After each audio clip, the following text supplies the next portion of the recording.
Hello मेरे प्यारे बच्चों, welcome to my YouTube channel. तो चले चलते हैं आज के टॉपिक पे। आज हम सीबीएसई 2025 जो सैम्पल पेपर मैथ्स का जो रिलीज़ हुआ था उसकी केस स्टडी हम इस वीडियो में कंप्लीट करेंगे। तो क्वेश्चन नंबर फर्स्ट है केस स्टडी का, 36 क्वेश्चन है। ये केस स्टडी चैप्टर फर्स्ट से आई है।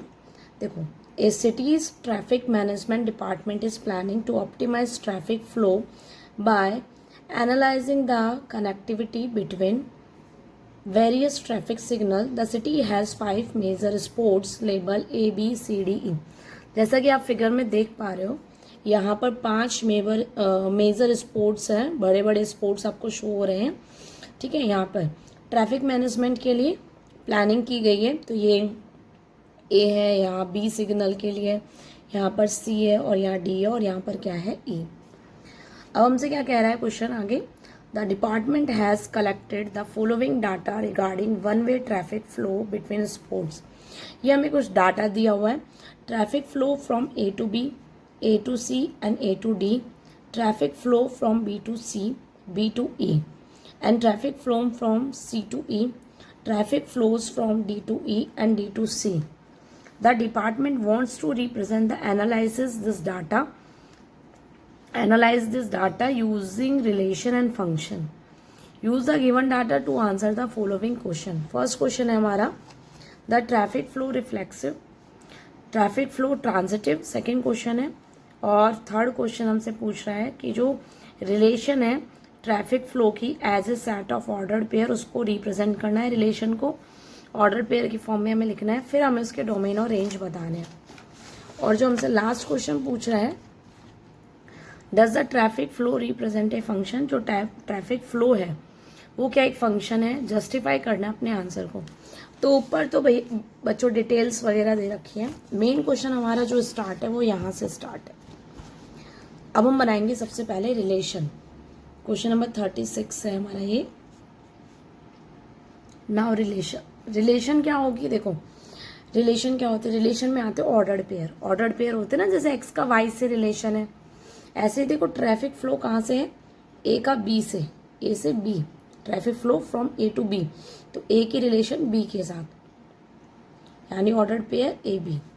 फिर ए टू सी तो ए सी, फिर ए टू डी तो ए डी, फिर ट्रैफिक फ्लो बी टू सी है, यानी कि बी कॉमा सी, फिर ट्रैफिक फ्लो बी टू ई है, इट मीन्स बी ई, फिर ट्रैफिक फ्लो सी टू ई है, इट मीन्स सी ई, फिर डी की रिलेशन ई के साथ गिवन है और फिर डी की रिलेशन हमें सी के साथ गिवन है।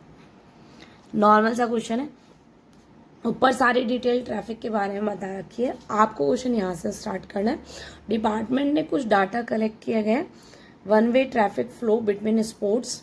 तो ये कुछ डाटा दे रखा है, जो ट्रैफिक का फ्लो है वो ए से बी की ओर है, ए से सी है, ए से डी है, बी से सी है, बी से ई है, सी से ई है, डी टू ई है और डी टू सी है। इसके अकॉर्डिंग हमने रिलेशन बना ली। अब हमारा फर्स्ट क्वेश्चन है, अब हमें आंसर देना है अपने क्वेश्चंस के। तो क्वेश्चन नंबर फर्स्ट है, क्या ट्रैफिक फ्लो रिफ्लेक्सिव है, यानी कि ये जो रिलेशन है हमारी, क्या ये रिलेशन रिफ्लेक्सिव है। तो रिफ्लेक्सिव में हम देखते हैं खुद का खुद से रिलेशन होना चाहिए। क्या ए का ए से रिलेशन है, बी का बी से है, नहीं है ना। तो हम सिर्फ एक नॉर्मल कोई भी एक एग्जांपल दे देंगे, कि a comma a is does not belongs to are.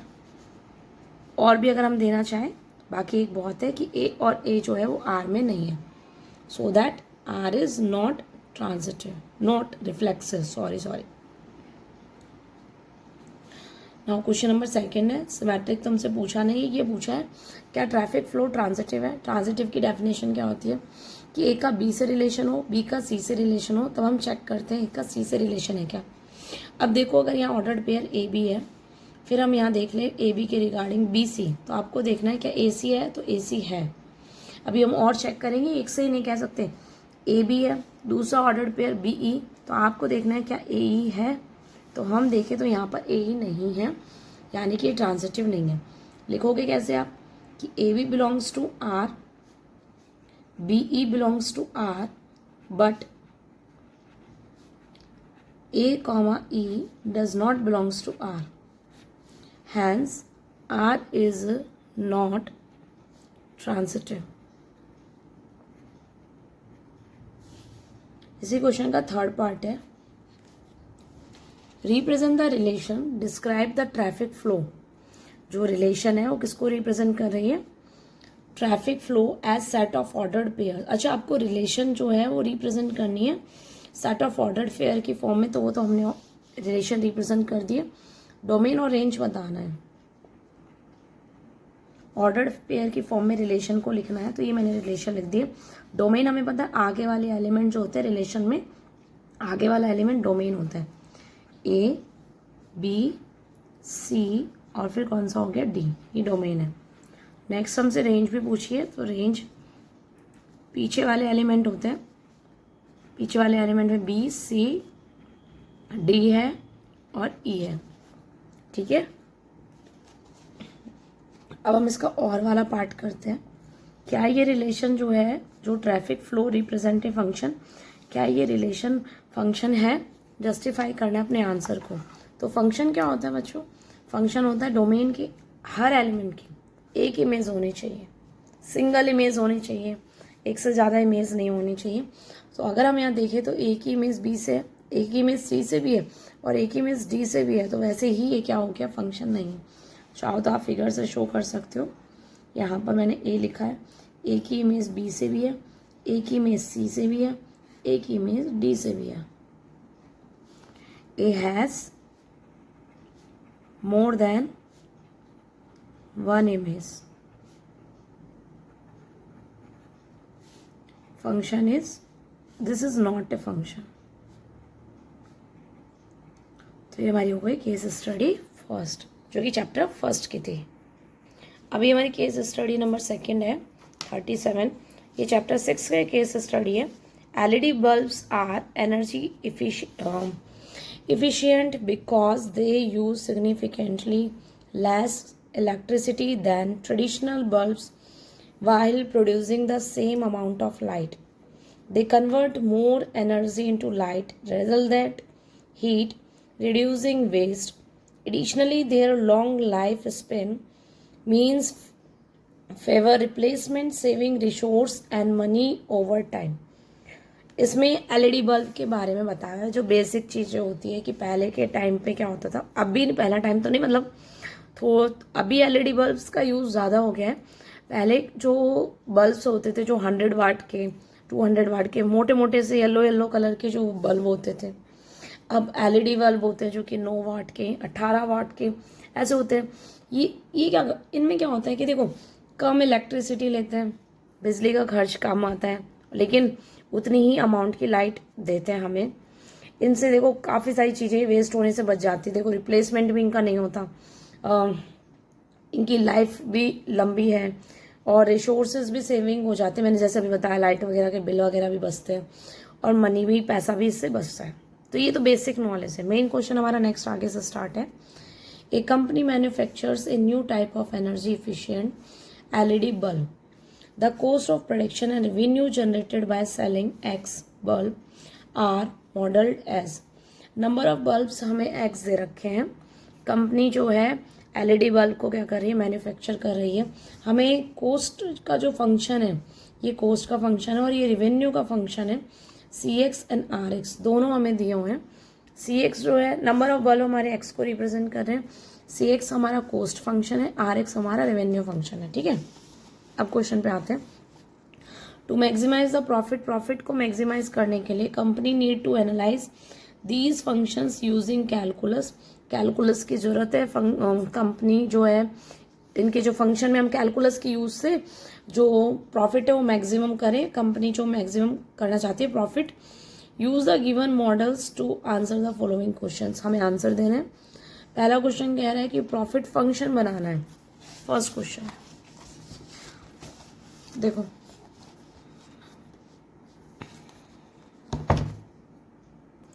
ये कोस्ट फंक्शन और रेवेन्यू फंक्शन है जो कि मैंने लिख लिए हैं। अब फर्स्ट क्वेश्चन क्या कह रहा है, प्रॉफिट बताना है। प्रॉफिट का मैं फंक्शन निकाला P ऑफ X। प्रॉफिट कितना होगा, फिर देखो प्रॉफिट क्या होता है, जो रेवेन्यू होता है उसमें से कोस्ट प्राइस माइनस कर देते हैं, R में से C माइनस कर देगा, वो प्रॉफिट हो जाता है। तो हम 0 - 0.3x² + 20x उसमें से माइनस करें 0.5 एक्स स्क्वायर प्लस का 10x माइनस 150, तो ये हमारा हो जाएगा माइनस 0.8 एक्स स्क्वायर प्लस में 30x माइनस 150। तो ये हमारे फर्स्ट क्वेश्चन का आंसर हो गया। ठीक है, सेकंड कह रहा है क्रिटिकल पॉइंट निकालने। तो क्रिटिकल पॉइंट निकालने के लिए पहले आपको उसका डेरिवेटिव निकालना पड़ता है।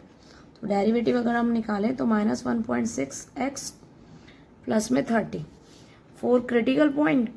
क्रिटिकल पॉइंट के लिए पी डैश एक्स को आपको 0 पुट करना पड़ेगा।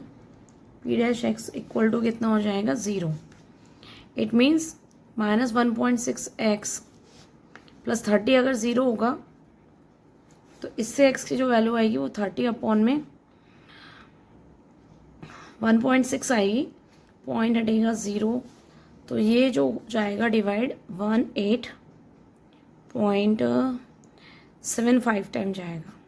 देखो वैसे नंबर ऑफ बल्ब x जो है वो नंबर ऑफ बल्ब को रिप्रेजेंट कर रहा है।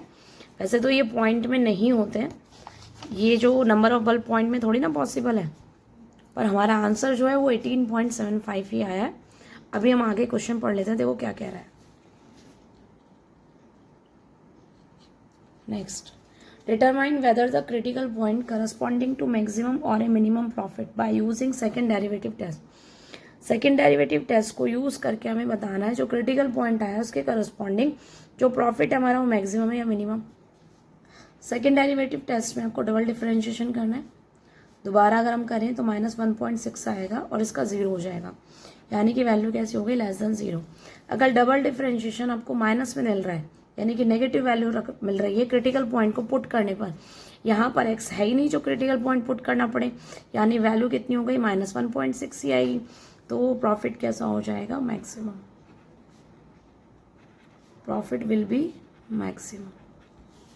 इसका और वाला पार्ट जो है वो अब करते हैं। Identify possible practical value of x। देखो मैंने अब भी बताया था कि x की वैल्यू 18.75 हो नहीं सकती, नंबर ऑफ बल्ब पॉइंट में नहीं आते। तो हमें पॉसिबल प्रैक्टिकल वैल्यू बतानी है x की, क्या पॉसिबल होगी 18। 18.75 तो नहीं हो सकते, नंबर ऑफ बल्ब कितने हो जाएंगे 18।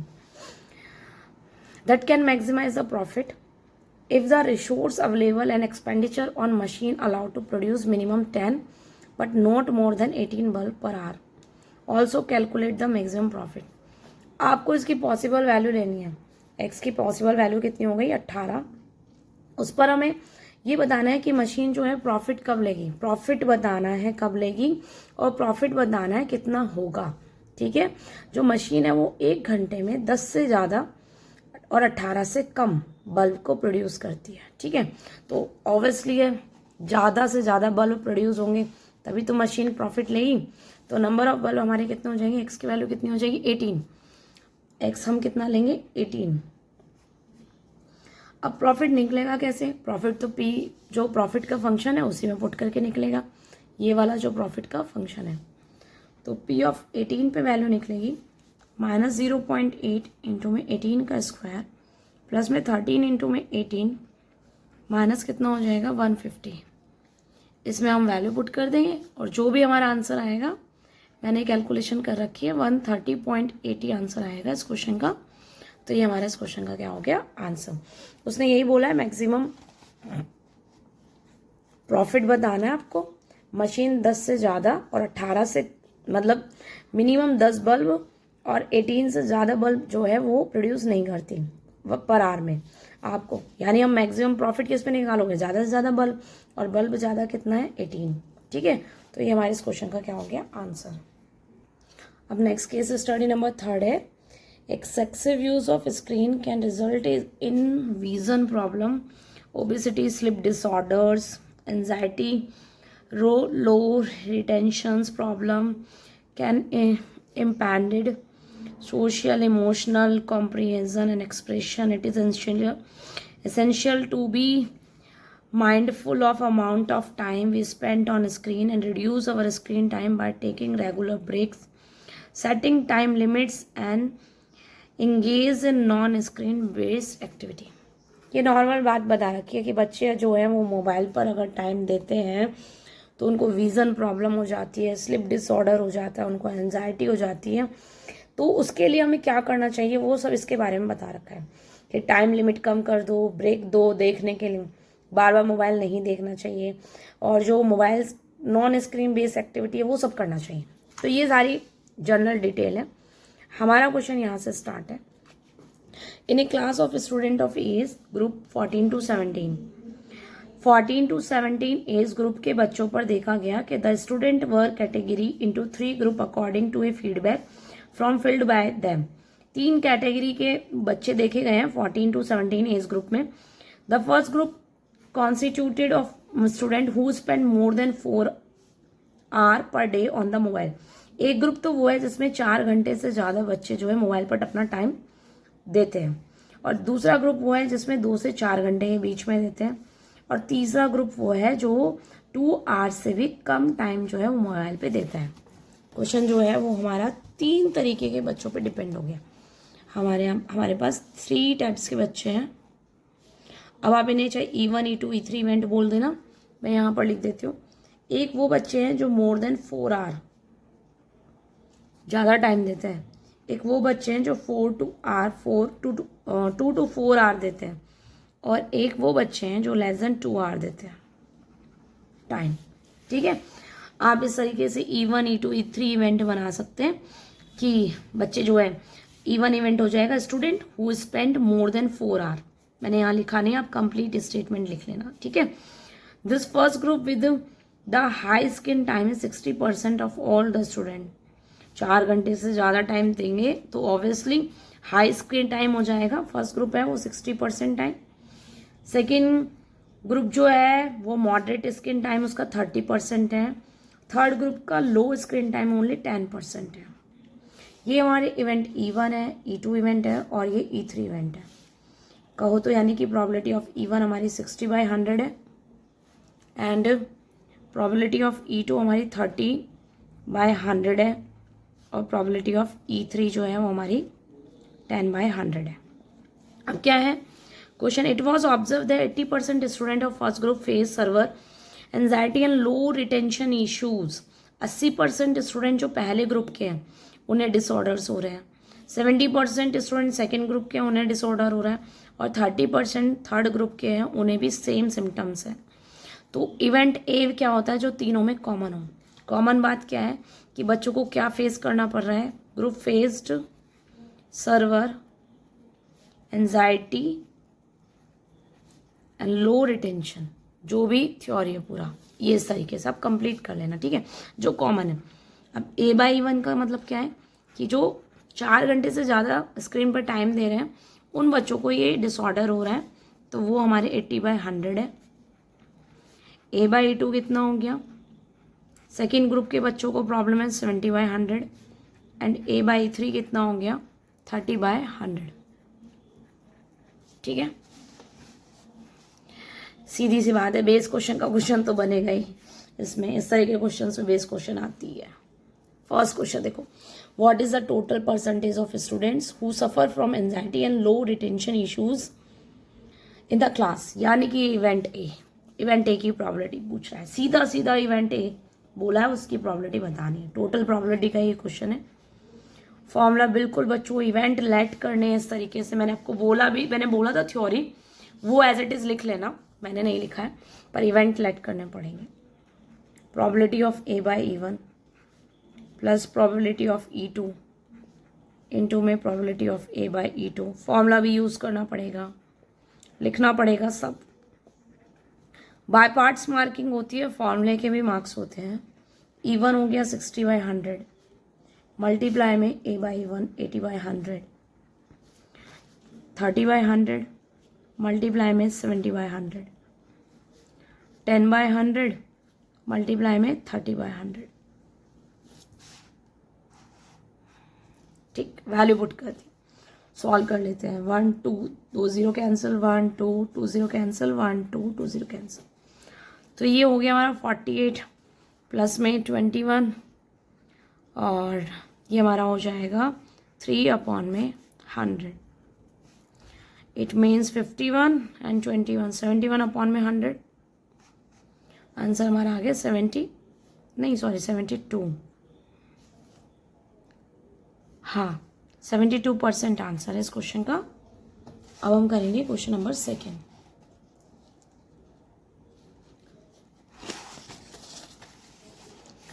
A student is selected at random, एक स्टूडेंट को सेलेक्ट किया गया रैंडमली और वो देखा गया कि वो सफ़र कर रहा है anxiety and low retention issue से। तो देखा गया इवेंट नीचे आएगा, जो इवेंट हो चुका होता है वो नीचे। प्रॉबिलिटी बतानी है कि वो स्किन पर 4 आवर्स से ज़्यादा टाइम देता है। ये कौन सा इवेंट था? E1 तो ये कौन सी एक्सरसाइज का क्वेश्चन हो गया? बेस थ्योरम का। और इसका फॉर्मूला E1 इंटू में कितना?